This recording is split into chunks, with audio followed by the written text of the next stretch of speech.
Добро вечер. Шок во јавноста, шок во судските органи, шок меѓу граѓанството.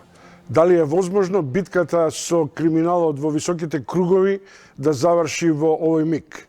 Вчерашната одлука или на Врховниот суд за начелно мислење со 17 за и двајца резервирани или двајца против, практично ги врзува рацете на СЈО да иницира било какви предмети надвор од 18 месеци рок што беше определен меѓу Заев и Груевски и кој истече некаде кон 2017 година. Се покажува дека отсуството на политички консенсус меѓу владеечките структури да се обезбеди двотретинско мнозинство за ново законско решение за СЈО и иднината на Катица Јанева и низиниот тим сега се удира како бумеранг. Вечерва во студиото се екс-судијата на Врховниот суд Вера Коцо и адвокатите Звонко Давидовиќ и Асмир Али Спахич. Се разбира, морам да ви кажам дека во студиото го повикав и иницијаторот на барањето за мислење во Врховниот суд, но тој се определи да отиде на друга телевизија откако помина ден и пол на договорот дека ќе дојде во вечерашнава дебата. Коцо, како судија на Врховен суд, вашата прва реакција кога ја чувте веста, дали на одреден начин и како судија и како граѓани доживувате некаква да речем злоба, некаква недоверба дека сето ова што е направено одеднаш може да отиде јабана? Не доживувам злоба, меѓутоа морам да кажам дека повторно Врховниот суд покажа неспособност за согледување на одредени политички состојби и решавање на одредени правни прашања кои што се изискателни во нашето општествено живење во овој период. Она што го донесе Врховниот суд како начелно правно мислење не е во функција на обезбедување на еднаква примена на законите во судовите, туку напротив е во функција на заштита на интересите на барателите на таа иницијатива. Имам една мала дигресија на овој план. Со сите критики го патени до Врховниот суд и до неговото тактизирање на оден начин баш во овој миг да дојде таква одлука, иако од 2017 проценката заврши рокот на СЈО. А тоа е дали се Врховниот суд тактизирал за да им даде шанса на политичките репрезенти во парламентот да ги изменат или да донесат конечни решенија за судбината на СЈО. Да не префрламе вината исклучиво, иако се согласувам со играриите на Врховниот суд и на Евангеловски. Дали тактизирале, тие самите си знаат. Јас како поранешен судија на тој суд и како граѓанин на Република Македонија, очекував дека тие во најмала рака ќе донесат свој став, свое мислење околу оваа иницијатива, дека прејудицира одредени прашања кои што не се во интерес на она што значи примена на законите. Заради тоа сметам дека ова начелно правно мислење како тие го крстиле, пред се може да се смета дека представува прејудицирање на решавање на другите спорови во врска со ова прашање, во врска со специјалното јавно обвинителство, од една страна, а од друга страна само покажува дека тие и порано има вакви своји мислења кои што не беа во согласност со она што значи примена на законите и она што значи заштита на судскиот систем. Ако е прејудицирање, мојата дилема е обично Врховниот суд носи начелни мислења, односно пресуди кои имаат карактер на обврзителност за апелација и за другите судови, откако ќе стигне постапката пред нив со одлука. Ова е практично прејудицирање на одлуки. Ова е фактички прејудицирање на она што ќе уследи.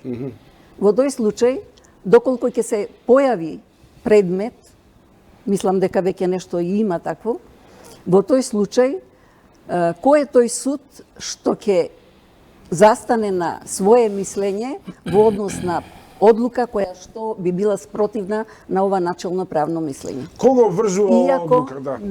не ги обврзува. Ова начелно правно мислење ги обврзува советите на Врховниот суд. Само нив? Само нив ги обврзила. Доколку има предмет кој што ќе стигне до таму, тоа при изнесување на став на Врховниот суд има дејство и спрема судовите кои што ги донеле тие одлуки. Таа одлука на Врховниот. Но во ваква ситуација мислам дека е повеќе во заштита на она што сакал да го постигне барателот на иницијативата. Односно да се спречи понатамошното постапување. Ова постапка, да видиш, на оден начин е некаква победа на адвокатскава фела, да речем, бидејќи со новите измени на Закона за судови, ви е дозволено, односно дозволено правото на така наречено мислење или став по одредени прашања. Дали е тоа и дали за тоа се крие мизацено дека треба да се стопира на тамошниот активитет на СЈО? Не, ја не го гледам тоа така.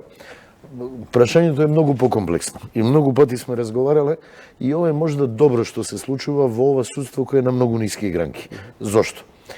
Ваквата одлука на Врховниот суд значи дека ќе мора да се презема действија и да се обезбеди статусот на СЈО и да се донесе одлука СЈО ќе постои вака како што или нема да постои на тој начин и дали воопшто ќе работи и како ќе функционира.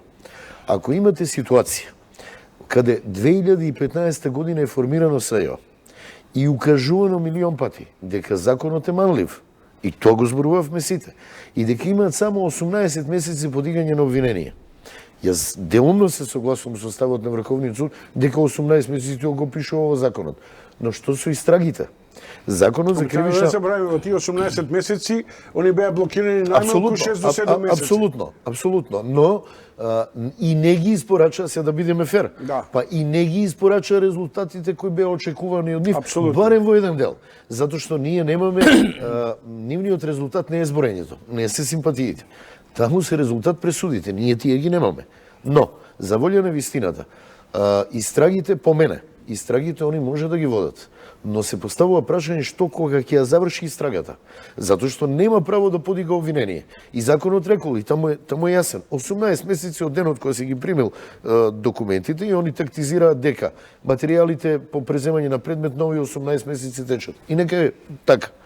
Но ако можете да водите истрага 6 месеци, евентуално да добиете уште 6 месеци за водење на истрага и по исклучок како е комплицирано уште 6 месеци, нови 18 месеци.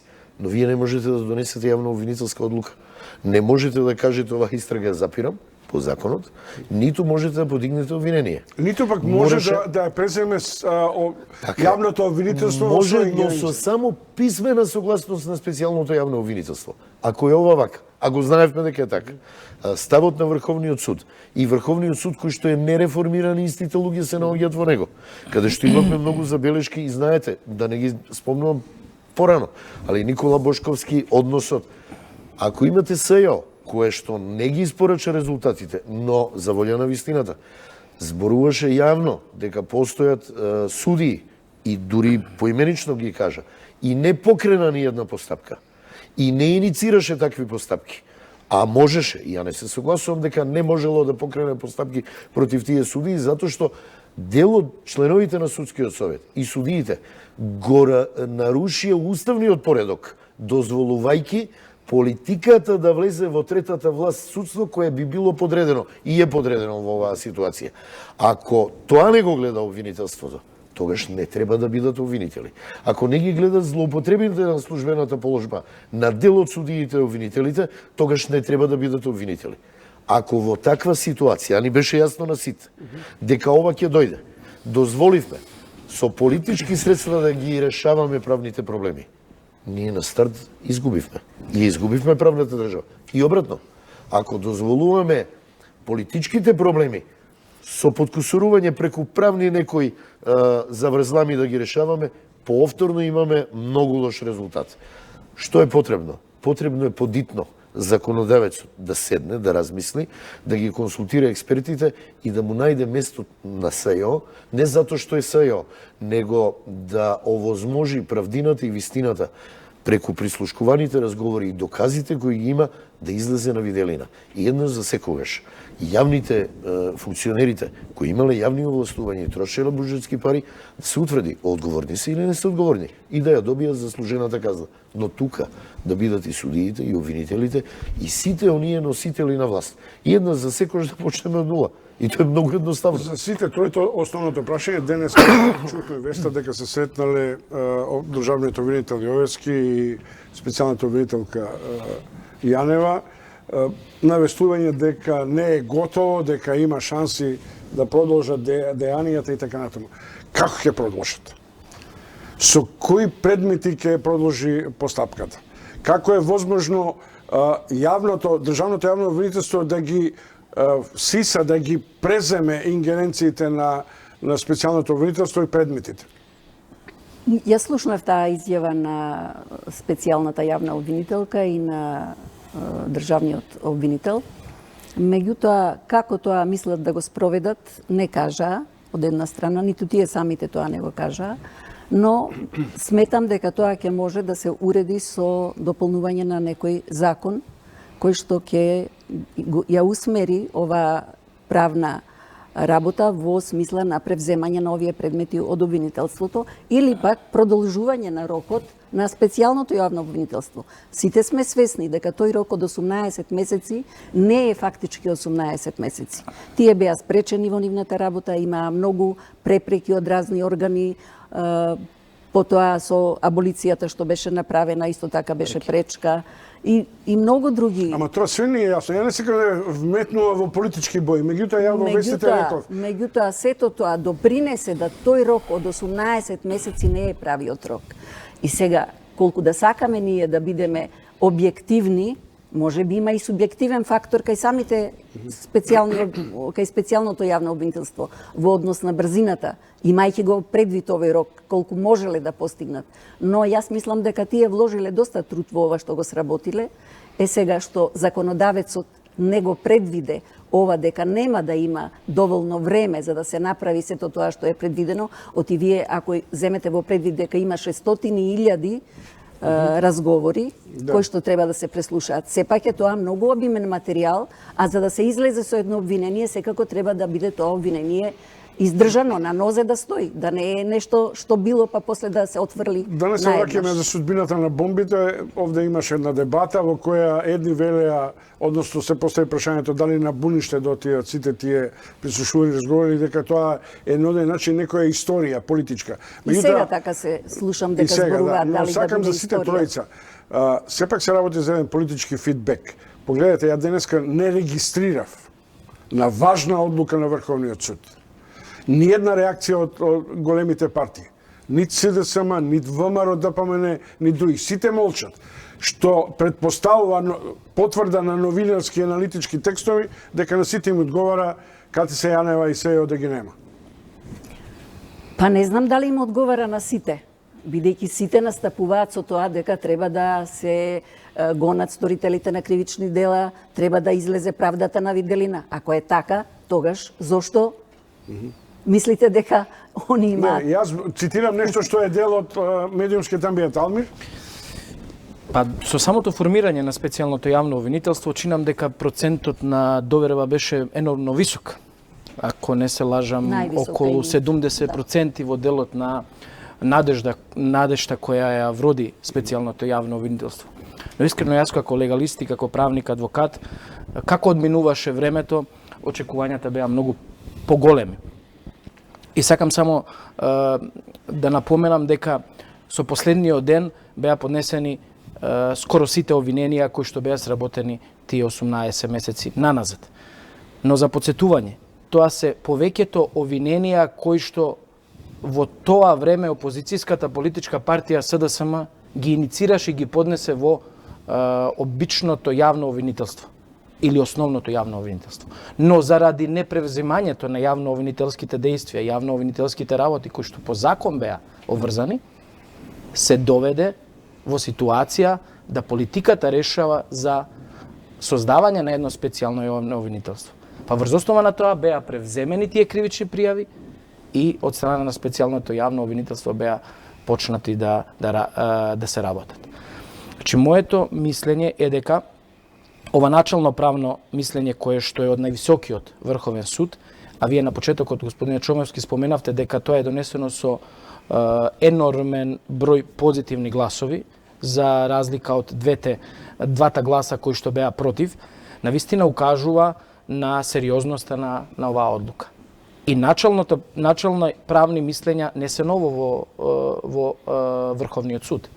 За подсетување, начални правни мислења и во делот на граѓанската материја, и во делот на стопанската материја, по разни иницијатори за толкување на одредени... Со тоа што сега имаат право и адвокатите. Апсолутно, со измените на законот за изменување стариот закон, тоа не беше на законот за судовите. Но со стариот закон не беше. Но така. можеше од други странки во постапката. И соочувајќи се со разни предмети, ние доаѓаме у ситуација каде што навистина имаме различни начални мислења во другите делови на постапките, како граѓански постапки, стопански постапки. Ке се вратиме на началното мислење на Врховен суд уште малку. Да видиш како да излеземе од оваа пат ситуација. Оти ние остануваме на генералната политика, нели? А тоа е борба против криминал во високите кругови. Иако за волја на вистина, ваква несреќен крај доживеа и познатата романска обвинителка. Со една разлика. Со една мала разлика, да. Огромна, со 3000 и нешто функционери кои се осудени правосилно. Се согласувам, јас сакам тоа да кажам, но на крај сепак тоа беше финишот. И при тоа, за разлика од очекувањата дека Европската унија ќе реагира на Букурешт, тоа помина минорно. Мислам дури дека и во однос на СЕО таквите можни реакции да биде. Што вие мислите? Јас мислам дека ние не треба да чекаме од друг да реагира, ние треба да реагираме. Што е она што ме загрижува, а што мораше да се види? СЕО беше политичка одлука. Значи не е на законодавецот, него беше политичка одлука и ви пишува во законот на 4 најголеми политички партии. А ако политичка одлука 4 партии донеле, треба да очекувате дека и политички ќе го згаснат. Што сега се случува. Но, по добивањето на власта, на тогашната опозиција, сега позиција, беа и се уште е заложбата за правните реформи, кои за жал одат многу споро. Ова е една можност, потик, многу сериозно да се свати ова прашање и да се забрза делот на реформата, макар на јавното обвинителство. Затоа што, сега ви кажам како член на Советот за реформи, има предлог на закон каде што специјалното јавно обвинителство би било составен дел на јавно обвинителската структура, пирамида, и би била во еднаков ранг со јавното обвинителство за гонење на организиран криминал и корупција.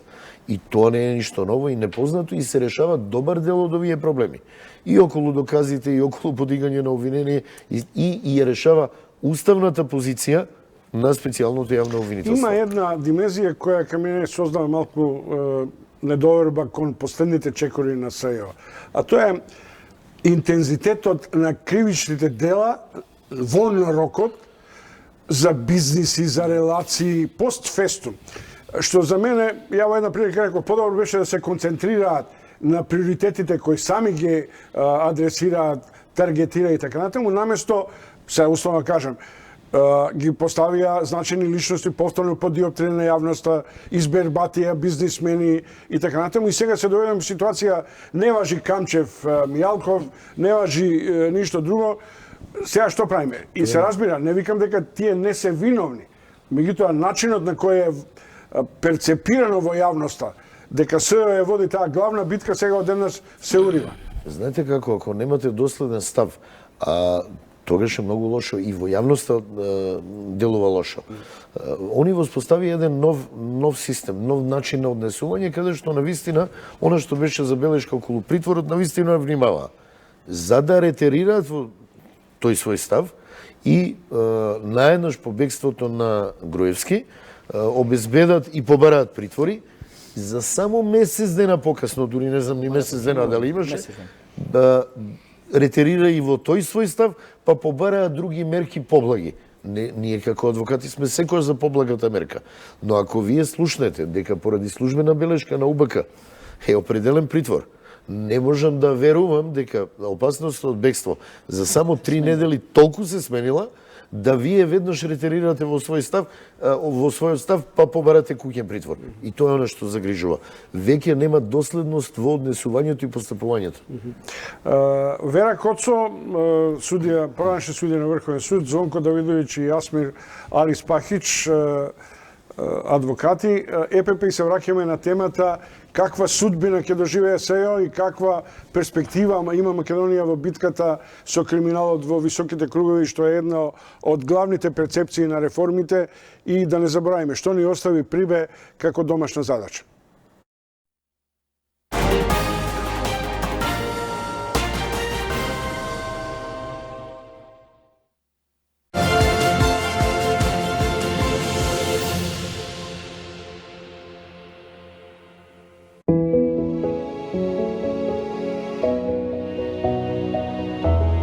Гел од Блокмакс локално ја ублажува болката и го намалува воспалението и отокот. Ефикасен при спортски повреди, мускулни и ревматски болки, болки во грбот.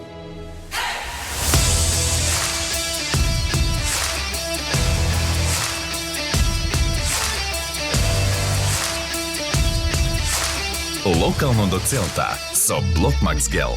Пред употреба внимателно да се прочита опатството. За индикациите, ризикот од употребата и за несеканите дејства на лекот, консултирајте се со вашиот лекар или со фармацевт.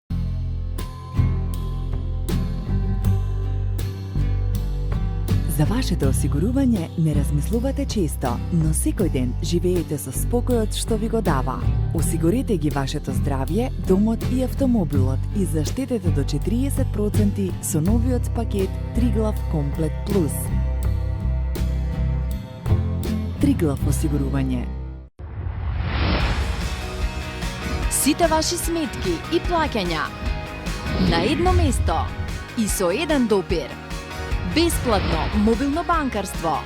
Евростандард банка. Секогаш на дланка.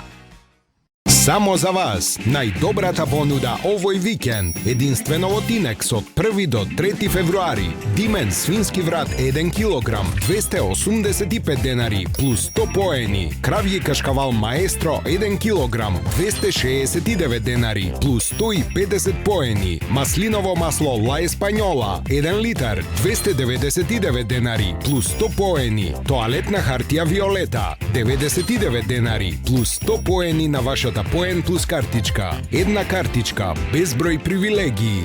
Мој Тинекс клуб.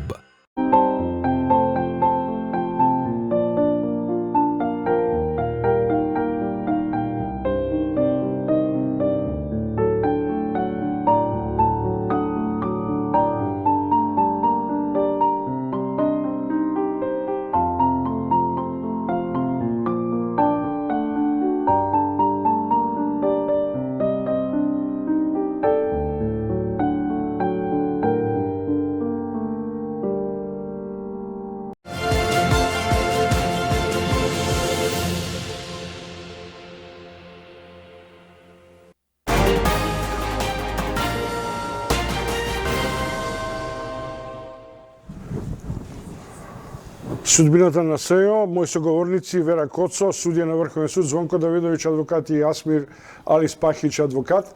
Сите заедно да ја потврдиме или да се само негираме на овој начин, но мислам дека првата утринска реакција на адвокатот од Крушево Џоко Гажовски за Фокус ја потврдува симптоматологијата на позадината зашто Врховен суд и какви се реакциите дома. Тој вели во моментот ниту на ДПМН, ниту на СДСМ, ниту на ДУИ не им одговара силно СЈО. Тоа го изјави за Фокус, а бајле еве попладнево што рече за еден телевизија.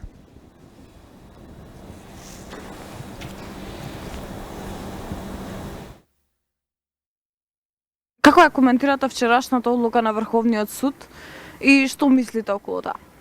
Па според мене вчерашната одлука на Врховниот суд е доста јасна и концизна, но според мене тоа не е проблемот, бидејќи одлуката се однесува како уствари е правно мислење, кое ќе биде задолжително за кривичниот совет и за понатамошното постапување на судовите во овие предмети кои ги застапува СЈО. Но според мене тоа не е суштината, туку суштината е дека со овој чин СЈО повеќе ќе не може да превзема одредени истраги и да ги води постоечките што ги отвори по завршувањето на рокот од 18 месеци, кој е исто така јасно и концизно пропишен со член 22 од Законот за специјално обвинителство. И сметам дека ова е само една агенда што се доработува на крај последици од уставните измени кои беа нели претходно и то така потребни за нашата држава и за отварањето на евроатлантските аспирации на Македонија. Што мислите, на кого најмногу ќе му годи оваа промена? Па според мене на сите големи политички ченители ќе му годи и му е во прилог. Бидејќи уствари како што гледаме, значи правото во битката со политиката има изгубено доста и доста пати е тргувано, а и денес сме сведоци дека тоа е фактички една монета за подкосурување и е само алатка во однос на сите тие преговори кои беа претходно за добивање на толку потребното двотретинско мнозинство за нели отварање и завршување на приказната со уставните измени. Многу се надевам дека ова е последниот дел од сите тие последици кои беа потребни за уставните измени, значи, и дека од сега па натаму, би рекол, со завршување на оваа постапка, дека ќе почнеме веќе да градиме еден сериозен правен систем, на сериозна правна држава, каде што човековите права и слободи на граѓаните ќе бидат заштитени максимално и каде што никој нема да биде спречен да ја бара правдата пред надлежните судови, а таа правда да биде и сервирана на начин според доказите, материјални и вербални во постапката, а не според некои други политички видувања, околности или други политички процеси кои се во тек. Затоа сакам да нагласам дека одлуката на Врховниот суд не во суштина не е проблематична или некоја што ќе даде некоја светло ќе фрли на правните процеси и ќе биде од решавачко значење. Таа е само потврдување, констатирање на веќе тоа што е напишано во, како што претходно наведов, членот 22 од Закон за специјално обвинителство. Проблемот е дали ќе имаме ние повторно политичка волја од страна на големите политички чинители, трите големи партии, да кажем така се изразам, дали ќе вложат ваков напор како што вложија со уставните измени, за да дојде ситуација да биде на крајот заокружена приказната со поголеми надлежности за СЈО, силно СЈО, кое во понатамошниот воидниот период ќе биде гаранција за постапувањето на државните институции, на високите функционери и сите други кои може да дојдат во допир со висок криминал и корупција, за да бидат гонети доколку сториле некое кривично дело и за тоа да бидат соодветно санкционирани. Тоа е фактички и суштината на самиот правен систем и на самото постоење на правдата како таква. Став. Јавниот обвинител на Македонија нема право да се меша во работата на СЈО, нели?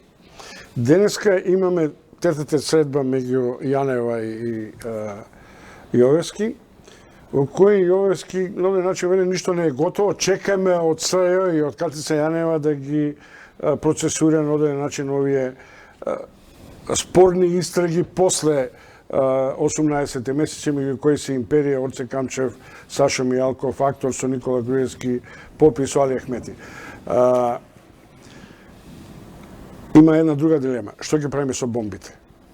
Тие ќе имаат и натаму доказен карактер во овие постапки, со оглед на фактот дека веќе се покажува дека ако ги преземе републичкото јавно обвинителство, бомбите не може да бидат користени од негова страна како доказен материјал. А зошто да не можат да бидат? Те закажете ми зошто да. Бомбите кои што беа многу спорни во целиот период, дали уопште треба да бидат некаков доказен материјал или не треба, па се до донесување на одлука од страна на апелациониот суд дека треба да бидат и тие некаков доказ или некакви индиции кои што покрај другите докази и овие ќе придонесуваат за утврдување на вистината. Мислам дека бомбите и понатаму треба да функционираат. Не смеат да се фрлат како што велите вие. Аут. Не, ја не ведам тоа, ја перципирам различни становишта, или во архива или уништување. Или уништување, мислам дека тоа не треба да се случи и дека она што денеска беше разговарано меѓу специјалната јавна обвинителка и републичкиот јавен обвинител е на таа линија, иако јавно не го кажаа тоа, ќе се бара начин како да се понатаму процесуираат овие предмети кои што веќе се започнати, а во кои секако произлегува она што е направено од прислушкуваните разговори. Тие не можат да бидат исфрлени како доказ. Ама има, од целата процедура има прилично симптоматологија, имате адвокати овде. Бомбите иницира постапка во кој се собираат дополнителни докази. Ако тие се собрани, каква е нивната причинско-последична врска со бомбите? Па зар е све завршено што произлезе од бомбите? Дали е све завршено? При толку разговори од 600.000 се спомна во некоја емисија на телевизија, Да. кога беа уствари јавните обвинителки, кога имаа интервју. Спомна голем број на тие бомби. Зар сето тоа ќе се фрли само заради тоа што по завршувањето на мандатот на специјалното јавно обвинителство тоа треба да оди во историја. Моето мислење е дека тоа не би требало така да се случи. И најверојатно ова наше општество, нашиве структури, дали политички, дали судски, дали од аспект на сите чинители на трите власти во државата, треба да најдат начин и од тие бомби да не остане да биде само има тука една прилично деликатна. Началното мислење во Врховен суд е обврзително. Без оглед како ќе го толкуваме. Мислењето на Врховниот суд е само препишување на законската одредба од член 22. Добро, ама ги обврзува апелацијските судови и постапките што, но има друга работа. Како тоа ќе го смениме? Како тоа мислење ќе го смениме? Ќе чекаме Врховен суд да се смени во постапките, па да дојдеме... Специјалното јавно обвинителство бараше измена на членот 22 уште подолго време наназад, меѓутоа во тоа не се излезе во пресред. Еве сега веќе има во процедура закон за обвинителство, во кое дали ќе биде вклучено и специјалното јавно обвинителство како дел од другото обвинителство, или пак ќе остане како самостојно, нешто се заговара да остане како самостојно, меѓутоа било како да е, јас мислам дека бомбите не треба да бидат исфрлени од употреба. Ако ми дозволите, господин Чумевски, само да ве поправам. Значи, началното правно мислење не е обврзувачко за пониските судови, што значи дека во конкретниот случај, оној суд што постапува, Основниот суд Скопје 1 Скопје и Апелациониот суд во Скопје. Началното правно мислење на највисокиот суд е само мислење кое што треба сега во пракса да се имплементира или да не се имплементира од страна на пониските судови. Значи, специјалното јавно обвинителство може комотно сега и понатаму да продолжи да работи по отворените предистражни и истражни постапки. Исто и судовите да постапуваат. Вие како адвокат ќе продолжите постапка, кога знаете дека Врховниот суд ќе ви ја поништи. Токму во таа насока сакам да ви кажам. Но Врховниот суд ќе постапи по своето начално правно мислење во случај кога јас како адвокат ќе поднесам барање за заштита на законитост и вонеден правен лек, како и вонедно приспитување на било која одлука од понискиот суд. И началното правно мислење ќе биде обврзувачко за советите во самиот Врховен суд и нема да се смени тоа мислење во тој дел каде што ќе биде вонедниот правен лек. Но ризикот е овој, Чумовски. Ако се продолжи и понатака да се постапува по овие истраги кои што се отворени од страна на, како што вели, неовластениот тужител за превземање на јавно обвинителски работи, а тоа е специјален јавен обвинител. Вие го споменавте и случајот Империја, кој што е најбомбастичен најавуван после сите тие обвиненија кои што беа поднесени со рокот од 18 месеци. Но гледаме дека во оваа ситуација првиот тест за пониските судови ќе биде евентуалното укинување или не укинување на мерката куќен притвор на господата Камчев и Мијалков. Алис Пахич, меѓутоа, ајде се вратиме на Монструм, што е близко до вашата област. Значи, сега имате една парадоксална ситуација. Од Републичкото, од државното обвинителство е одземен предметот, даден на СЈ, сега повторно ќе се враќа кај обвинителството. Значи, началното правно мислење, сега пред да влеземе во студиово, го толкувавме и со Давидовиќ уште еднашка. Значи, јасно е наведено дека по истекот на 18 месеци за превземање на предистражни и истражни действија, кои што заврши со 36.2017 година, сите превземени јавно-обвинителски работи, вклучувајќи ги сите действија, не е овластен за превземање на предистражни и истражни действија предвидени со Законот за кривична постапка. Тоа значи дека и во тој случај за било кој предмет превземен после тој рок, бидејќи имало отворено предистражна, а после истражна постапка, е прашање кое што сега треба да се реши со законски измени. Бидејќи сега се наоѓаме во ситуација кога ние немаме овластен тужител за предмет. Ако Монструм сега го терате, како СЕО, нели, во постапка, вие ќе не идете во Врховен суд на начално правно мислење. Апсолутно. Ако го терате како републичко државно обвинителство кое го процесуира, тоа немаше да го третира Монструм и ќе се одеше до крај постапката. Апсолутно е така. И сега што правиме? Но прашањето е како понатака. Добро, да видиш како понатаму. Како понатаму? Имаме ние обвинителство во Република Македонија и не е само специјалното јавно обвинителство. Тоа беше создадено затоа што редовното не функционираше. Обвинителство затоа. Така е. Што е основното прашање? Не е оваа дилема. Вика таму не е овластен тужител за јавно обвинителски одлуки. Има други обвинителства, еден куп. Основно за организиран вишо републичко. Имаме ли доверба во нив? Ги реформиравме ли? Имаме ли доверба, пошто го создадовме САЈО, а не ги реформиравме, истите тие да презимаат действија кои никош не ги презели? Само ќе ви давам пример. Акмисот не е расчистен. Бегството на Груевски и Никола Бошковски не е расчистено. Прислушкувањата на основен еден и јавното обвинителство не се расчистени. Па колку време ви треба вас да го сработите предметот за прислушкување на обвинителство? Многу други предмети не се расчистени.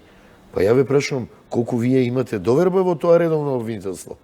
А од друга страна, ни специјалното јавно обвинителство веќе нема ингеренции, нема рок. Ставивте равенство меѓу претходното и ова, затоа што ако сте инертни и во новиот состав, и навистина ако не добиете одговори за оно што ви се случува во дворот, вие не знаете да го изчистите дворот. Апсолутно, затоа што тоа обвинителство не доживеа никаква реформа.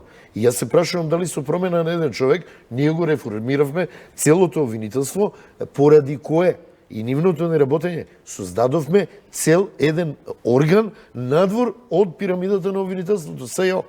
И сега ако ние тврдиме дека треба и е направена реформа во јавното обвинителство, многу грешиме. Промена на еден човек, кадровска, или именување на некој од обвинителите на чело на обвинителството, без ничива одговорност, затоа што не функционирале 10 години и постоење на САЈО, не можете да кажете дека имате реформа. И онда се поставува прашање. САЈО може да прекине да постои. Бомбите не може да прекинат да постојат. Тие не се собственост на САЈО. Тоа се докази во судска постапка и обвинителска постапка. Тоа се докази. Дали САЈО ќе прекине да постои или не, тие докази ги преземе друго обвинителство. И тоа се докази во постапка. И нема никој право да се игра со тоа. Ама донесоме лекс специјалис кој го суспендира другиот законски дел, каде што бомбите тамо само може да се користат. Јасно, но може да бидат доказ... Како државното обвинителство ќе ги користи сега бомбите? Во услови кога имаше... Со измена на законот за јавно обвинителство и прекинување на постоење на САЈО, например. Ќе ги преземе, као што презима архива било кој орган што ќе наследи друг орган, и тоа се докази. И индиции да се дел. Ќе обезбеди други докази. Но ја ви поставам друго прашање. Колку ние тој орган го реформиравме, за да можеме да му довериме ваква работа. Коцо? Колку сакаме да реформираме, прашањето е. Така е. Ние можеме да викаме дека се прават некакви реформи, дека суштински реформи, за мене не се оние реформи кои што работат со старите луѓе. Ако сакате и специјалното јавно обвинителство, требаше да се направи специјален оддел во судовите кои што ќе ги работи тие предмети. Не можете вие да имате специјално јавно обвинителство, а ги давате предметите да ги судат разни судии. Час и чест на одредени судии. Меѓутоа има меѓу нив кои што не се способни да ја завршат оваа работа како што треба. Мораме да бидеме против кој беше повикот. Против кој беше повикот. Никакви промени нема во тој состав. Беа повикани одредени судии преку специјалното јавно обвинителство, во последниот извештај нивни беа етикетирани. Што стана со тие судии? Никој ништо не превзема. Судскиот совет си молчи се уште. АКМИС од каде е? Ништо не е разрешено во однос на тоа.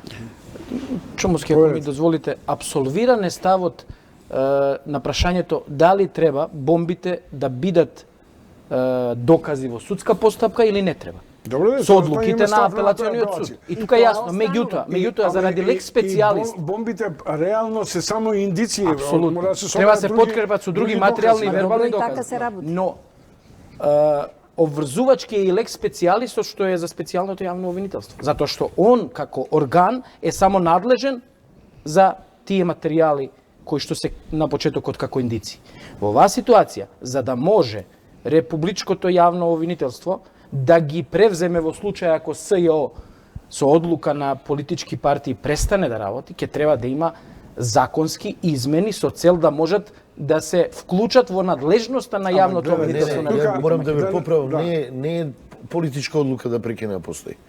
Политичка одлука ќе биде да не продолжи рокот, затоа што по законот за 5 години згаснува СЈО. Ако нема одлука за продолжување. Веќе тече четвртата година. Толку. Веќе тече четвртата година.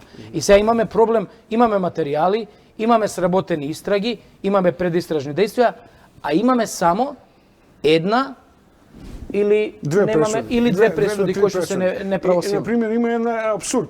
Како се каже, Чингаровска ли, таа е осудена на пример сега. А тој предмет на одреден начин сега се замрзнува. Така е.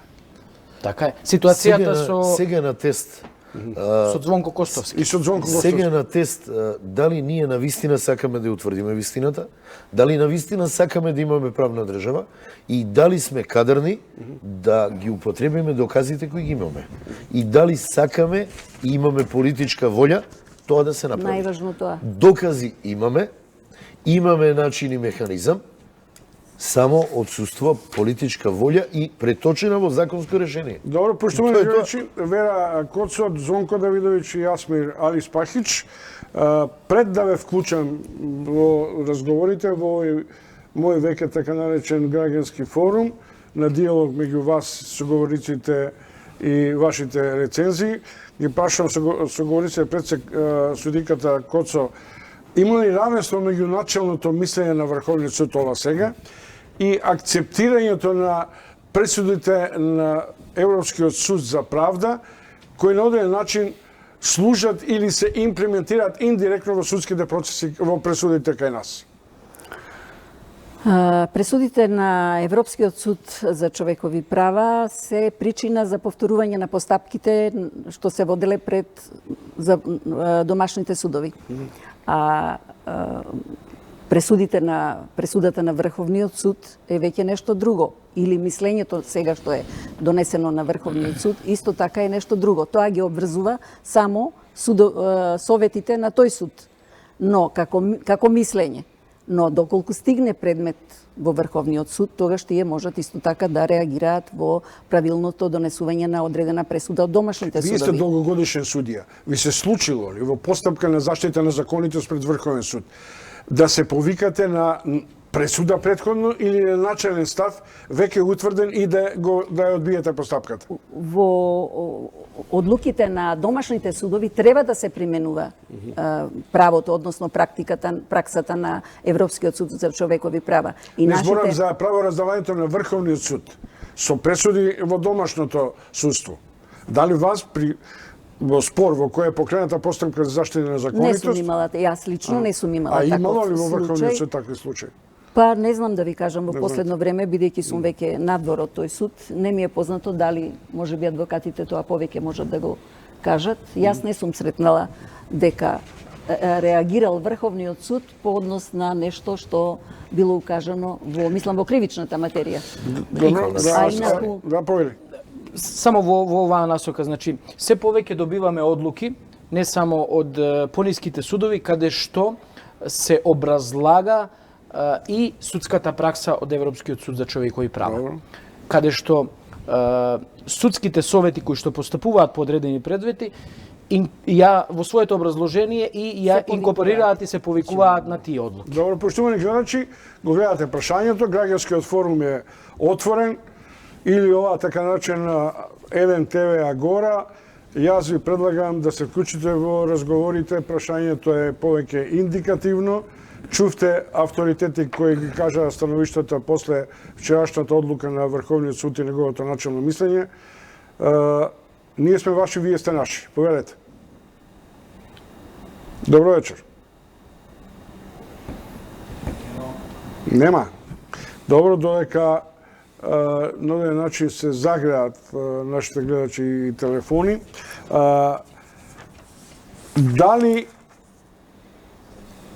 ако сгасне на овој начин СЈО, додека очекуваме законско решение, тоа специјално обвинителство за битката против криминалот во високите круги, како што тоа наративно го објаснуваме, ќе може да се смести самостојно или во рамките на обвинителството за организиран криминал? Или тоа се две различни... Па моето мислење е дека не би требало во рамките на организираниот криминал, сепак специјалното јавно обвинителство од ова досега што го работеше и она што се заговара да работи, дека треба да работи на откривање на висок криминал, односно на функционери и други категории на лица, мислам дека треба да постои како оддел специјално обвинителство кое ќе биде определено да работи за одредени кривични дела, а организираниот криминал како што си е тој оддел таков. Две одделенија во рамките на обвинителството би можело тоа да постои. Како ќе одлучи законодавната власт при носењето на тој закон, како сето тоа ќе биде направено, оти ова мора да претрпи реформа. Не може да остане вака. Кога тогаш специјалното обвинителство и по сила на законот ќе сгасне, бидејќи е предвиден рок од 5 години со продолжување од 1 година плюс. Значи било како. Да, апсолутно се согласувам. Тој и предлог во Советот за реформи, но се поставува друго прашање. Веќе имаме подигнати обвиненија. Течат предметите пред судовите, кои ги застапува СЈО. Ки истечат 5 години. Кој ќе ги наследи тие предмети? Значи, минут до 12, каде што мораме положбата на СЈО да ја решиме. Законски да ја решиме, да не зависиме од политички одлуки на дали по ова начално мислење на Врховниот суд за сите и вас како адвокати, нивните адвокатите на осомничените може да поднесат барање за укинување на мерките притвор, другите мерки на заштита, да се прекине постапката. Тоа е целта на барателот на иницијативата, да не се лажеме, бидејќи наскоро и такво нешто ќе уследи. Првиот тест кој што ќе биде е во делот на притворите кои што веќе им се определени за предметот империја. Таму им е веќе продолжен купниот притвор пред некој ден и врз основа на ова начелно правно мислење, првостепениот суд кој што го определил ќе биде на тест дали понатаму по предлогот кој што евентуално специјално јавно обвинителство кој ќе даде за продолжување или укинуле да донесе одлука. Во таква ситуација, ако и понатака се продолжи да се продолжува тој притвор, подносителот на иницијативата или адвокатите кои што ги бранат имаат право да побараат барем заштита на законитост во делот на притворот каде што по сила право пред Врховен суд. Така е, каде што по сила на закон ќе донесат одлука. Темата се ово прашање каде криминалците ќе бидат. Добро вечер. Добро вечер. Добро вечер. Повелете, мислам дека имаме двајца, ајде еден по еден. Повелете. Се едно Малку е молам телевизорот. Може да зборувате, ама да намалете го гласот на телевизорот. Добро вечер. Да ги прашам гостите еве на брзина 3 прашања. Да пишувам. Првото прашање ми е со оваа одлука на Врховниот суд не е јасно на јавноста дали сите почнати случаеви што се, да кажеме, луѓе ставија во притвор и така натака, дали по автоматизам ќе ги преземе јавното обвинителство, основното јавно обвинителство, или ќе им се опрости све и нема ништо од таа истрага. Добро, ми е тоа чудно и симптоматично. Второ? Значи, првото прашање. Второто прашање ми е, например, оние луѓе што избегаа во Грција и така натака обвинети, Грујевски, Бошковски, што побегнава, нели, не им беше доделен притвор и со одземање на пат на исправа, тоа по одлука на судот или обвинителството, дали е нормално кога ќе избега човек, а нема да му се даде притвор, а е битна фигура или битен криминалец, треба судијата да сноси одговорност. Добро. И нас тоа го немаме слушнато до сега.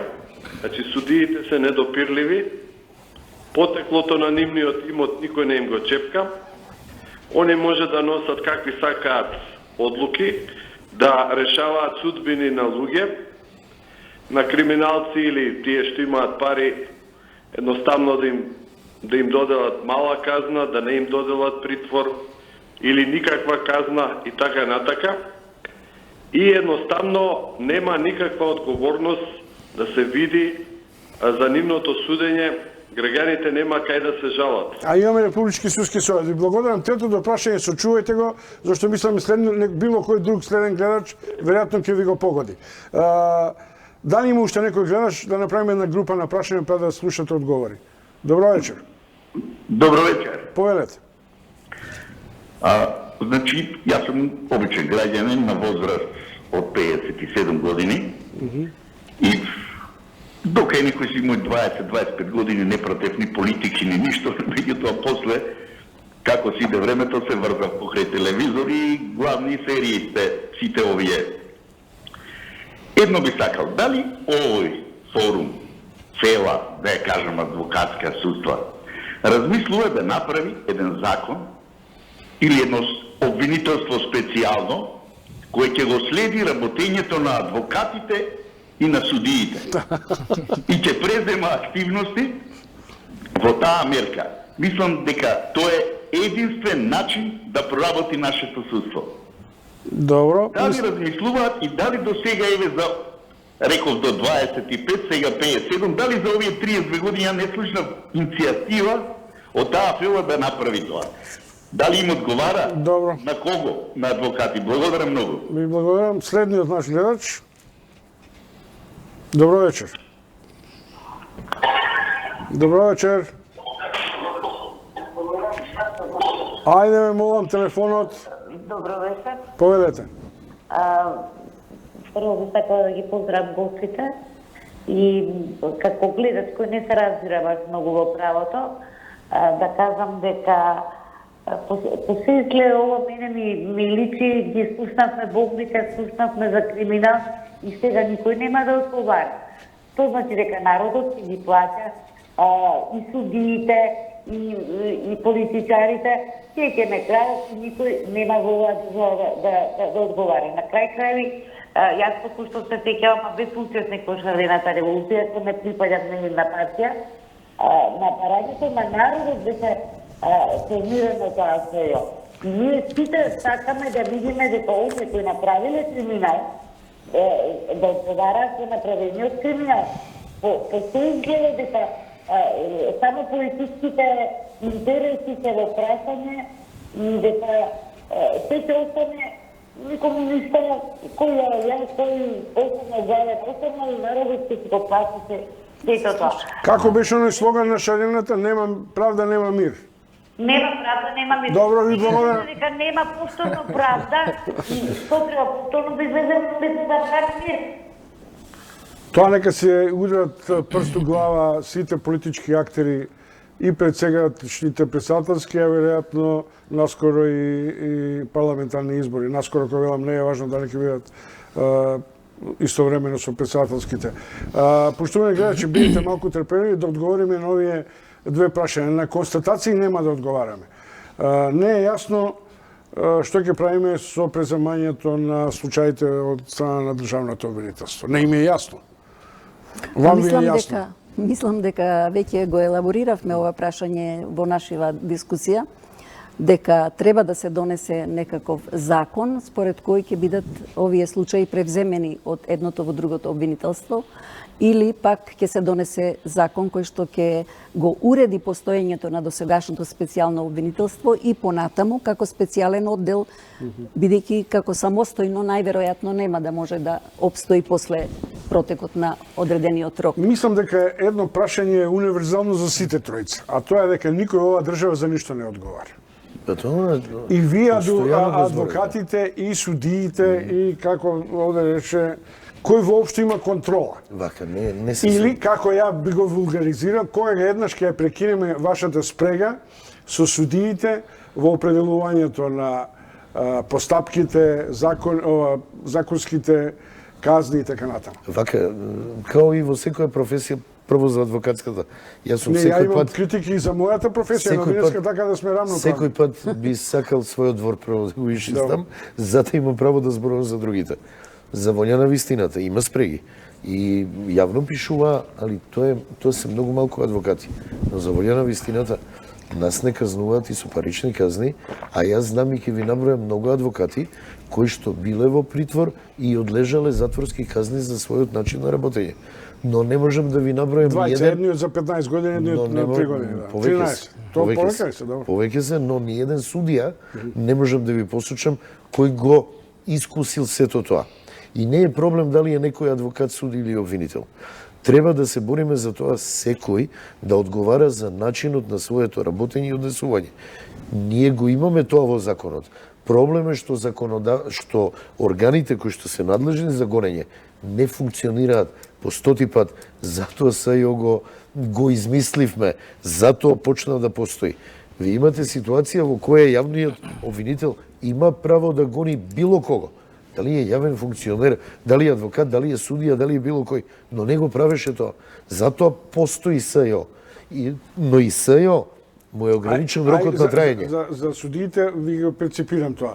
Има случај во која нотарската комора на некој адвокат му има одземено лиценцата, освен на адвокатска дека има одземени лиценци, можеби не доволно за да преципира јавноста дека тоа се случува, но има одземено лиценци.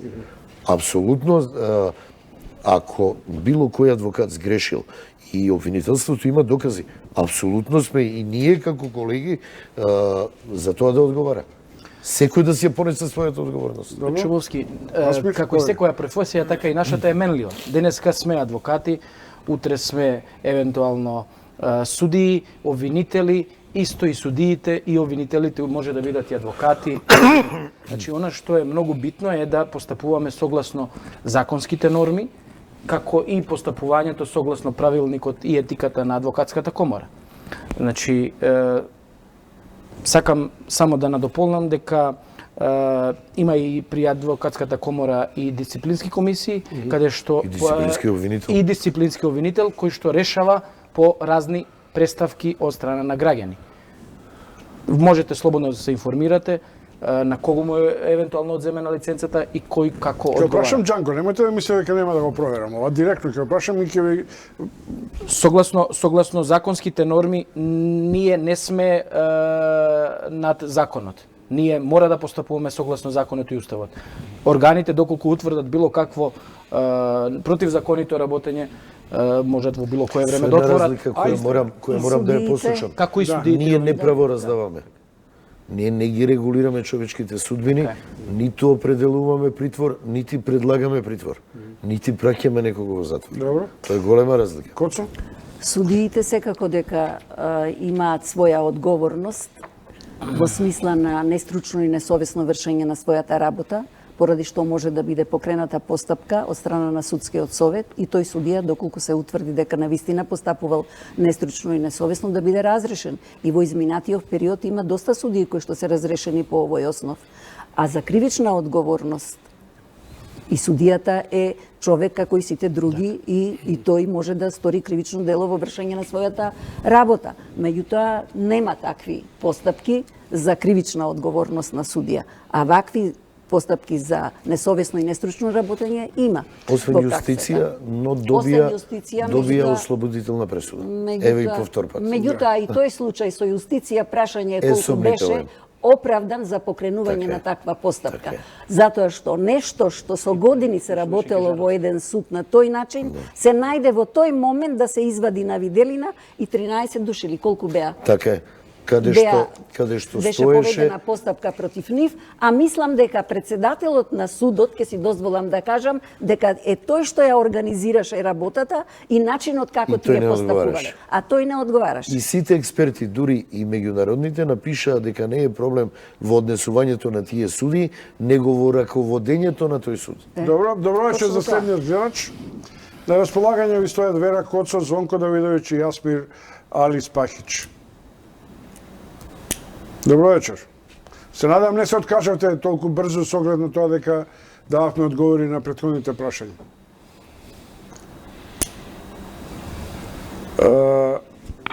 Добро вечер.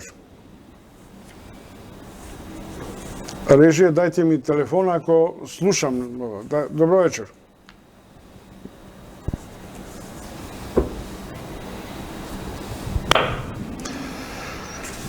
Што е проблемот?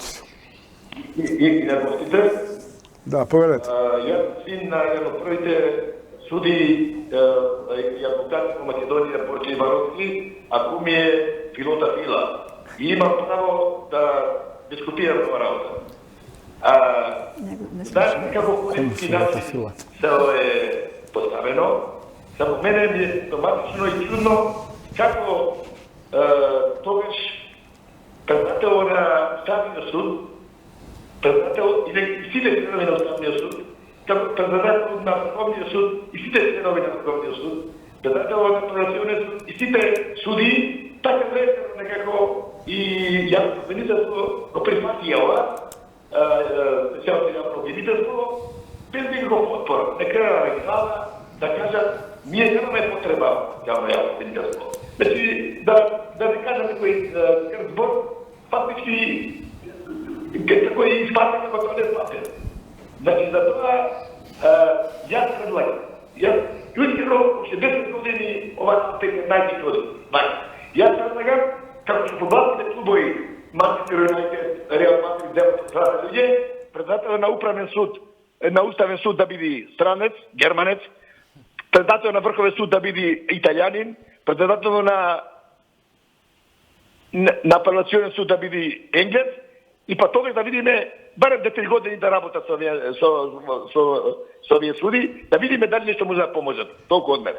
Како сте ќе мислеле, ќе донесете и Трамп за председател на државата, мислам дека тоа не е наједноставната логика да се справиме со недовербата на оден начин кон правораздавањето. Добро вечер за следниот гледач. Добро вечер. Добро вечер.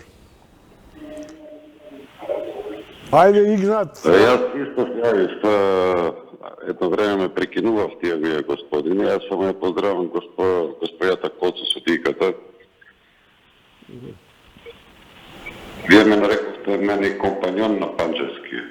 Ама сега немојте се пресметувате со мене преку екран. Ја со вас... Немам лично ништо со вас. Чекајте да ви кажам, со вас еднаш ве молам. Тоа што го имате телефонот при рака не значи дека можете да го злоупотребите. Можете да ме навредувате, можете се... Јас директно ви кажав. Дојдете, ве молам, во студиово, изложете го тоа директно пред јавноста да ве видиме, штом сте толку храбар и одважен да коментирате и да не критикувате, и со право не критикувате, но нема да ви дозволам да ја играте истата игра кај се милионите изнесени, што вие правите и така натаму. Може да се договориме за тоа. Кинувате работи за прашање до адвокати за недовада. Повелете. И ќе молам да биде субјективно да прифаќате целата емисија, ништо немам лично против вас. Лично, одлично ја водите емисијата, а сега господата адвокати би сакал да ги прашам. Колку пати се влезени во организиран криминал и дали се санкционирани од нивната лекарска комора? Лично јас припаѓам на една комора каде што председател е еден исто така кој што имал веќе некоја си кривична пресуда, а воедно не одговари уште валиден председател и уште се избори за да остане уште неколку следни мандати. Тоа се однесува исто и за адвокатите. Ке ме молам, зашто не ја поддржите вие СЈО? На кого му смета и чии кривични дела ќе се откријат во ситуација ако продлавочи со истрагата? А воедно би сакал да ве прашам, дали господата адвокати не би застанале во одбрана на тие некои си квази, условно, не знам кои се тие криминалци, нека установи СЈО и нека дозволи да работи. И во тој случај, дали они ќе сносат некаква одговорност, во случај господин Давидович спомна дека некој веќе биле осудувани? Добро, ви благодарам многу. Околу прашањето на одговорноста на адвокатската комора и така, тоа мислам дека ги затворивме како информации што ги дадам. Само да не остане недоречено. Не сме ние против СЈО, напротив. Јас на улица излегував и го поддржував СЈО во шарената револуција. Ние сме и ден денес да постои и функционира СЈО. Но ваквиот начелно мислење и другите проблеми кои ги има како време предвидено во законот му пречат на СЈО. Ние сме за тоа, законодавецот, навистина да седне и да го испегла сето тоа и да му овозможи на СЈО квалитетно и континуирано работење. Добро вечер, повелете, аз Токму е ова она разочараност. Бидете не ме мола, повелете. Токму е ова она разочараност која што преска укажав. Значи навистина граѓаните има многу голем процент на верба дека конечно еднашка за секогаш ќе имаме квалитетни обвиненија од специјалното јавно обвинителство. И дека секој ќе одговара доколку постојат релевантни и директни докази. Но очигледно е тоа дека ние како адвокати кои што имаме право и сме обврзани согласно адвокатската етика и согласно законот за кривична паста, сите дејствија да ги преземаме во интерес на нашите клиенти. Добро вечер. Ало, добро вечер. Повелете. Господине Шумовски. Ве слушам. Пошто... Ало, добро вечер. Повелете, ве слушам. Благодарам. Поздрав до вас, кои исклучително ве почитувам. Гостите исто така имате одлични гости во емисијата. Еден обичен граѓанин.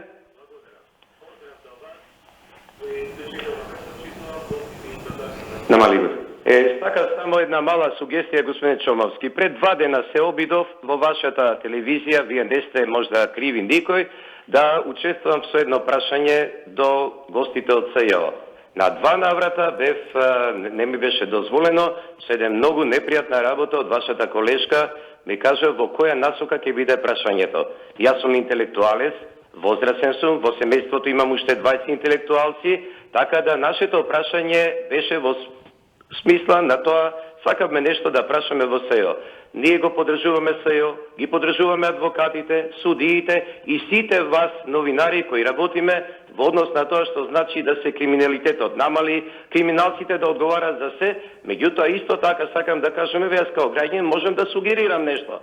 Имаме ни еден генерален проблем во државата. Кога секој ќе се ја врши својата работа, ќе немаме проблем. Ние сакаме да дискутираме за судиите, за адвокатите, за вас новинарите. Меѓутоа исто така да примиме една забелешка. Ако јас се јавувам и давам, се легитимирам и со број на телефон, и со име и презиме, да ме прашаат во 2 наврата во која насока ќе биде моето прашање е невкусно. Јас го поддржувам тоа СЈО и секој кој се бори против криминалот и се. Вас исклучително ве почитувам и вашата телевизија и чисто ова нека биде една мала забелешка као граѓани, значи сме сите ние интелектуалци, некои не се и така, меѓутоа се што е коректно и пријатно треба да се прифати.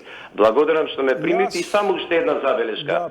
Лесно е да кажуваме како работат и судиите, адвокатите, имаме една скриена работа, дали и нив ги обезбедуваме и како, пошто и они имаат одреден притисок, што личен, што од другата страна. Благодарам и проштавајте. Добро, да расчистиме. Не верувам дека мојата колешка која ја водеше дебата со СЈО дала таков налог, тоа е број 1, број 2, сте морале да имате разбирање дека во таква дебата во која треба да се има контролата на кажувањето на тројцата соговорници од СЕО и напливот на голем број на граѓани, веројатно не се барало да кажете кое е прашање, туку да се смести прашањето во рамките на тематиката која следувала и така натаму. Но ја немам причина да образлагам, но морате да имате разбирање дека понекогаш и ние сме луѓе од месо и знаеме да се прегриземе за некои постапки и во секој случај мислам дека и натаму сте ми добар соговорник за следните јавувања. Прашањето е повеќе како општ амбиент и ми се чини дека постои на одреден начин, рано е уште, 24 часа не поминаме, поларитет на реакциите. Од разочарување до критики, од разочарување од СЈО до критики. Од критики до Врховниот суд, до можноста дека некој инструира некаква нова судска или политичка криза. Точно е дека после донесувањето на ова мислење од страна на Врховниот суд има многу реакции од обичните граѓани. Прашањето во однос на она што значи реакција од одредени структури, дали судски или политички, е друго прашање кој што на некој начин и не беа многу, изостанаа, но освен на неколку души. Меѓутоа, граѓаните се доведени во ситуација да се сомневаат во она што значи владење на право, што значи изведување на виделина на се она што значи криминал во нашата земја. Тука се големи реакциите и разочараноста на граѓаните во однос на тоа што ќе стане понатаму ако не постои специјалното јавно обвинителство, кој ќе ги превзема тие дела, дали ќе се снајдат сите овие органи помеѓу себе да продолжат со работата и да го на некој начин сузбијат онај криминал кој што во нашава земја, за жал, еве имаме и податоци дека сме биле на 97-мо место по коруптивни однесувања, што е многу страшно за една земја, на многу ниско ниво не става. Меѓутоа, јас се надевам дека во наредниот период сите чинители на ова општество кои што нешто значат и можат да направат, дека ќе направат, дека ќе ги усогласат законите, ќе се пристапи кон едно побрзо одење во судските реформи со донесување на овие регулативи кои што ќе го разрешат и прашањето за специјалното јавно обвинителство. Јас мислам дека граѓаните не треба да се плашат дека тоа ќе не стане специјалното јавно обвинителство. Ако не биде тоа име специјално јавно обвинителство, може би ќе биде оддел во рамките на обвинителството, може би ќе се изнајде некој друг начин, но во секој случај ние сите мора да се грижиме, и судиите, и обвинителите, и фелата на другата страна која што застапува интереси на оние што на некој начин се ставени пред лицето на правдата, дека ќе се најде начин да се подигне довербата на граѓаните, што е многу важно, затоа што сите ние, барем оние органи што земаат буџетски средства, ги трошат парите на граѓаните. Ми се чини во сета неволја има една мотивирачка фаза, а тоа е, ние сме практично, независно од Советот за судски реформи, во можност да стартуваме преговори по поглавијата на Европската унија. Двете клучни се безбедноста и правната држава. И мораме многу да направиме. И мораме, ако вака правиме, ја мислам дека 2030 година не ќе бидеме. Што се Кира? Не е само началниот став, ова е крајното нешто. Дојдовме во ситуација да за крвавиот четврток се амнестираат многу луѓе. Остана луѓе кои што се мускули во целиот тој крвав четврток, условно да кажам. Амнестиравме луѓе кои што ги отворија вратите, амнестиравме луѓе кои што учествуваа во организирање на тие протести. Па дојдовме во ситуација да ја намалиме казната за определени кривични дела кои се многу зачестени, а кои токму се однесуваат на јавните функционери и нивната одговорност. Заборавате тој дел. Дојдовме во ситуација... Заев да не заборава. Не, и сите надежи на шарената револуција да подсетиме на слоганите. Јас затоа и ви ги спомнувам. Па дојдовме во ситуација дека со УБК ништо не е направено.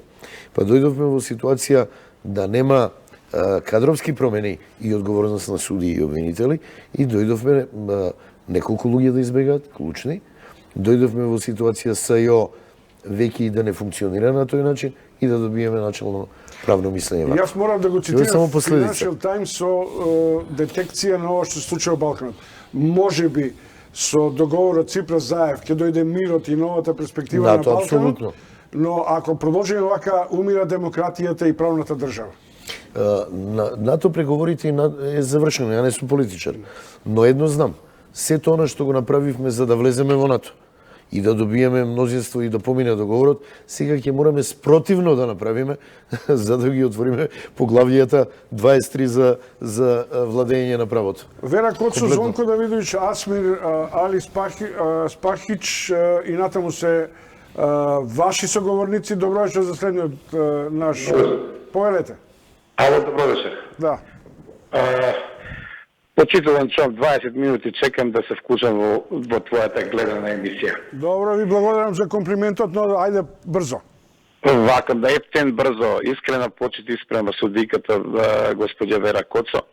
А на господина Давидович да му кажеме веднаш дека не че да е само умот, односно мускулите останати до 27 април, тамо и умот е. Знаете, концепцијата тамо е, останата макар и делната. Меѓутоа сега во врска со началниот став, началното мислење на Врховниот суд на РМ, членот 22 и така натаму. Знаете, велат не го толкува, не дава толкување Врховниот суд, не го кажува за неговата примена. Ја богати. Ако не го толкува членот, како може да дава мислење, ако не го толкува? Ако не ја носи содржината, односно не ја суштината на тој член и точно за тие 18 месеци. Мито моје мислење, јас директно ви го упатив прашање во сега до судиката, почитуваната Вера Коцо. Со оглед на фактот што и правната енциклопедија ја дефинира индицијата како која нема материјално правно значење и помошно средство на докажување, што значи дека ако од посредните докази, односно посредните докази директните докази директно не сведочат за фактот што треба да се изврше, туку на посреден начин, така да прислушкуваните разговори најверојатно имаат своја доказна суштина и содржина. Мислам дека Врховниот суд, не знам дали ќе се согласи судиката, премногу формалистички постапи, а не и со што ја негираше суштината и содржината на постоењето и целта на постоењето на специјалното јавно обвинителство. И уште нешто. Јас лично сметам дека коруптивниот вирус веќе е навлезен и во СЈО, така да и таму веќе почнуваат помалку да влегуваат тие негативни како да кажам, негативни вируси од корупцијата во СЈО. Сега ја да ве прашам, тоа е врз основа на прислушувани разговори, ваши индиции или непосредни докази? На што мислите? На што? Корупцијата во СЈО. Ја тоа го слушам на принципот ми кажаа, ми рекоа. Шум јас и вие добро се знаеме. Не знам дали ќе сетиш кој е погласно, меѓутоа да ти кажам. Знам ја, ама не сакам да го откријам, повелете. Така, јас напамет не зборувам. Добро. Ти тврдам ово дека е така. Посебно за два случаја сега за домашните притвори и така. Добро. Тоа е сигурно така. Добро. Се надевам дека не влечете, да речем условно, било каква индиција за тоа врз основа на нивниот стајлинг. Не. Да, добро, ви благодарам многу. Добро, ова ми е прилично интересно и мислам дека СЈО ќе мора да се соочи и со ваков тип на критички обсервации на јавното мислење. Коцо директно ме праша за овој така наречен премногу формалистички пристап на Врховниот суд за што зборувавме, и второ, дали индициите, тоа што на овој начин може да постојат без бомбите? Прво, во однос на формалистичкиот пристап на Врховниот суд во донесување на мислењето. Врховниот суд наедноставно постапувајќи по иницијативата на адвокатите, има право да постапува, согласно член 37 од Законот за судовите, може да постапува по такви иницијативи и од адвокати.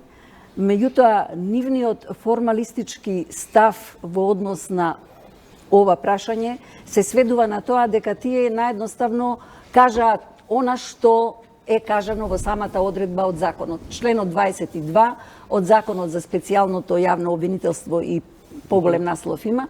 Меѓутоа, тој член 22 го одредува тоа што тие го кажаа. Ништо ново тие не кажаа во однос на тоа. Само што завземаа свое становиште дека треба специјалното јавно обвинителство понатаму не може да покренува обвинителски дејности или да покренува одредени обвиненија или да запира истражни постапки. Што во самиот член од тој закон стои. Што значи, дали е ова толкување од нивна страна на оваа законска одредба, заради да го изготват нивното мислење, или е нешто друго, не можам да кажам. Меѓутоа, ако веќе се сакаше некое автентично толкување на оваа одредба, тогаш тие не се надлежни за автентично толкување. Само законодавниот дом може да го прави. Само законодавниот дом, тој што го донел законот. А ова, обичното, нивно толкување на законската одредба во функција на изготвување на правното мислење е дозволено. А тоа што не води кон ништо е друга работа. Мене ме чуди една друга работа. Вие сите сте судии со интегритет до Врховен суд. Долго време за вас имаше големо славо почитување. Индикативно ми е дека 17 толкави грдоси и Врховен суд, ама никој баш не проговори дали ова е исправно решение и да му поверуваат на Вангеловски после сите критики во јавноста на негова адреса. Па зар е ова прв пат? И порано имаше вакви ситуации кога председателот на Врховниот суд ги повикуваше, им припремаше одредени материјали да гласаат околу притворите, се сеќавате вие. На што личеше тоа? Јас и тогаш во една емисија кажав дека Врховниот суд ако одлучи така како што бара председателот, ќе си удри таква шлаканица каква што никој од надвор не може да му удри. Добро, ама јавноста направи притисок, па тоа не се случи. Па добро, меѓутоа имаше. Давидовиќ, имам една порака до вас, ама не е сопштено, пошто се работи за јавна личност, а вие водите тој предмет и дека таа јавна личност поранешен од Центар има докази за голем криминал во Центар. Размислете се, ќе видиме дали некој ќе се јави на тој план. Поштовани гледачи, 22 и 33... Не знам. Да, ќе ви го дадам и да го прочитаме. 22 и 33, дали сте уште расположени или да ги ослободам моите вечерашни гости после 95 минути дебата и во студиото и разговор со вас. Добро вечер уште еднаш и тоа би била последната тура на разговор со вас. Добро вечер. Добро вечер. Повелете. Јас сум за разговор. Да, во разговор сте, да. Сосема народски јас ке се изразам. Нашава Република Македонија мислам дека нема доволно закони како што се треба. Добро, супер. Нема закони, значи по моје мислење нема ни суди како што се треба, ни адвокати, ни извршители, едноставно ни Врховен суд работи како што се треба, ни Уставен суд работи како што се треба, ни кривични пријави што се поднесува не се отплеткува, мислам. Едноставно ова земја наша нема закони, не постојат закони. Добро, ви благодарам многу. Инаку да не се тревожите многу, морам да ви кажам, јас имам спротив, мојата куќа е една, да речем условно, стрит продавница или маланска продавница, и кога са бајле ќе купиме како што ќе купиме, првите граѓани и сограѓани пишува ќе ја биде ли оваа држава и почиња дебатата како на сред стадион. Нема суство, нема новинари и стигнуваме до тоа а има леп, но не вулгаризирам. Извинете, добро вечер. Добро вечер. Повелете. Се овој Костивар. Ја следев емисијата со Катица Јанева и нејзините колеги. Сакав да поставам прашање, меѓутоа не дојдов на ред и вред. Еве сега поставам. Нормално. Меѓутоа овака накратко, зашто емисијата е пред крај. Прво, му честитам на судиката кога рече дека ги деградираме или ствараме недоверба кај обичните граѓани. Вака ќе речем само едно. Ако СЈО вчера кажа господјата или завчера кога беше не може да сетам, дека веќе 90 милиони евра се вратени од надвор во Македонија. Не сте разбрале. Се замрзнат.